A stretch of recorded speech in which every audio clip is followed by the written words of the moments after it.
నమస్కారం. IC news దివిసేమ వార్తలకు స్వాగతం. కోడూరు పట్టణంలో మనం బాగానే ఉంది పరిస్థితి.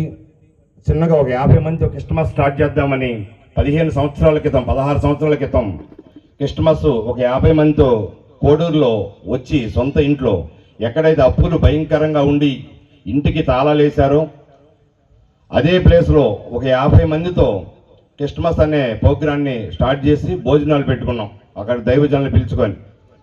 ఆ క్రమంగా దేవుడు అలా హెచ్చించుకుంటూ వెళ్ళి గత 15 సంవత్సరాల నుంచి కూడా ప్రతి సంవత్సరం ఒక సంవత్సరం 50 మంది, ఇంకో సంవత్సరం 200 మంది, ఆ సంవత్సరం 500 మంది, ఇంకో సంవత్సరం 1000 మంది, అట్లాగే 3000 మంది, 4000 మంది, గత 15వ సంవత్సరం 15,000 మందికి ఘనమైన క్రిస్మస్ ఏర్పాటు చేయడానికి దేవుడు కృప చూపించాడు. క్రిస్మస్ చేయటం అంటే సామాన్య విషయం కాదండి. ఒకప్పుడు 50 రూపాయలు కూడా లేని స్థితి నుంచి ప్రతి క్రిస్మస్ రోజుకి మా సొంత ఖర్చులతో 50 లక్షల్లో ఘనంగా ఖర్చు పెట్టే విధంగా మమ్మల్ని హెచ్చించాడు దేవుడు. పవిత్రముగా ఆచరించాలి అని లేఖనాలు సెలవిస్తున్నాయి. ఈ రోజున నీవు కూడా క్రిస్మస్ పండుగ ఆచరిస్తూ ఉన్నావు, నీవు కూడా క్రిస్మస్ పండుగ చేసుకుంటూ ఉన్నావు. మరి నీ పండుగలో పవిత్రత ఉందా, అపవిత్రత ఉందా? నీ పండుగ దేవునికి అసహ్యంగా కనబడుతుందా, దేవునికి సంతోషాన్ని కలుగు చేసేదిగా కనబడుతుందా? చాలామంది క్రిస్మస్ అనగానే స్టార్లు కట్టుకోవాలి, క్రిస్మస్ అనగానే క్రిస్మస్ ట్రీ తెచ్చుకోవాలి, క్రిస్మస్ అనగానే క్రిస్మస్ తాత కనపడాలి, క్రిస్మస్ అనగానే కేక్ కనపడాలి, క్రిస్మస్ అనగానే కొవ్వొత్తులు కనపడాలి అని ఏదో ఆచార ప్రకారంగా నడిపించబడుతున్నారే కానీ ఒక నిజమైన సత్యముతో నిష్కాపట్యముతో కూడినటువంటి పండుగని ఈ రోజున చాలామంది క్రైస్తవులు చెయ్యకపోవడం అనేది చాలా బాధాకరం. ఎందుకంటే నిజమైన క్రిస్మస్ ఆనందాన్ని అనుభవించట్లేదు. సంవత్సరానికి ఒకసారి వస్తుంది, ఆ నెల రోజులు సంతోషంగా ఆనందంగా ఉల్లాసంగా ఉత్సాహంగా గడుపుదాము అనుకుంటున్నాను. కానీ యేసుక్రీస్తు లోకానికి వచ్చినప్పుడు ఎలాంటి క్రిస్మస్ ఆరాధన జరిగిందో ఆ సంగతి చాలామంది చేయట్లేదు.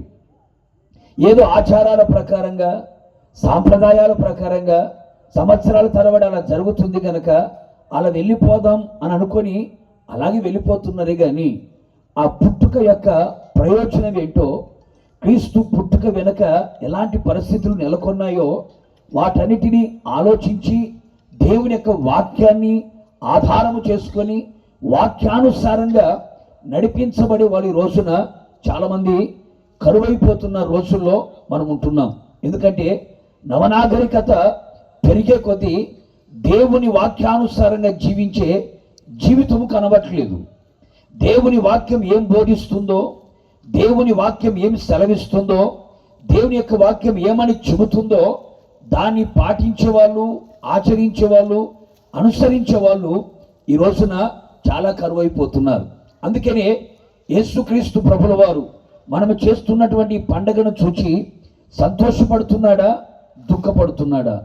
నీ పండుగను చూచి యేసయ్య ఆనందించగలుగుతున్నాడా, లేకపోతే అవమానముతో తలదించుకున్నవాడిగా కనబడుతున్నాడా అనేది నువ్వు ఆలోచన చేయాలి. ఏదో చేస్తున్నాం వెళ్ళిపోతున్నాం అని కాదే కాదు. మనందరం కూడా సమైక్యంగా జీవించగలటం, సహనంతో సంచరించటం, ప్రధానంగా వారు బోధించిన ప్రేమతత్వాన్ని మనలో నింపుకుని మనం కూడా ప్రేమ స్వరూపులుగా మారటమే క్రీస్తు ప్రభు యొక్క లక్ష్యం, వారి యొక్క సందేశం యొక్క లక్ష్యం అని చెప్పి నేనైతే భావిస్తాను. అందువల్ల ఇవాళ మనం చూస్తున్నాం సమాజం ఎంత పతనావస్థకు చేరుతుందో. ఒకనొకడు వారి కాలంలో సమాజం పతనావస్థకు చేరినప్పుడు దాన్ని ఉద్ధరించడానికి ఆయన జన్మించాడు. 2024 సంవత్సరాల క్రితం ఆయన జన్మించినప్పటికి కూడా ఈరోజు కూడా వారి బోధనలు రోజు ప్రపంచవ్యాప్తంగా ప్రఖ్యాతి అవుతున్నాయంటే ఆ బోధనల యొక్క గొప్పతనం అని చెప్పి మాత్రం మనం భావించాలి. ఇంత రాష్ట్ర వాళ్ళ అణుయుద్ధపు అంచుల్లో ఉన్నప్పటికి కూడా ప్రపంచం ఇంకా శాంతి సామర్థ్యాలతో సంచరించబడుతుంది. దాని కారకుడు క్రీస్తు ప్రభు అన్న విషయం మనం గుర్తుంచుకోవాల్సిన అవసరం ఉంది. ఎందుకంటే వారు బోధించిన సహన శక్తే వారి సమాజాన్ని కాపాడుతుంది, ప్రపంచాన్ని ముందుకు నడిపిస్తుంది. సహజంగా మనలో చాలామందికి చాలా రకాలుగా భావాలు ఉంటాయి, చాలా రకాలుగా విభేదాలు ఉంటాయి. కానీ వాటినన్నింటినీ కూడా బైబిల్ ద్వారా పరిష్కరించుకోమని చెప్పి మాత్రమే మనందరూ కూడా మనసారా కోరుకుంటున్నాం. కక్షలు కార్పణ్యాలు అన్నవి మన దరి చేరనివ్వకూడదు. అది క్రీస్తు ప్రభువు మన చెప్పిన సందేశం అనే విషయం మనం గుర్తుంచుకోవాలి. ఉప్పు తన యొక్క రుచి కోల్పోతే ఎందుకు పనికిరాదని చెప్పారు వారు. అంచేత మనిషిగా మనలో మానవత్వాన్ని నింపుకొని మనిషిగా మనం జీవించినప్పుడే మనకి మన జన్మకి సార్థకత చేకూరుద్ది అన్న విషయం కూడా మనం గుర్తుంచుకోవాల్సిన అవసరం ఉంది. అంతేకాకుండా దయాగుణం క్రైస్తవ సమాజంలో ఎంత పెద్దదో నేను చెప్పాల్సిన అవసరం లేదు. 1977 నవంబర్ 19న మనకు ఉప్పిన తుఫాను వచ్చినప్పుడు 10,000 మంది చనిపోయి ఊళ్ళు కొట్టుకుపోయినప్పుడు మళ్ళా దివిసీమని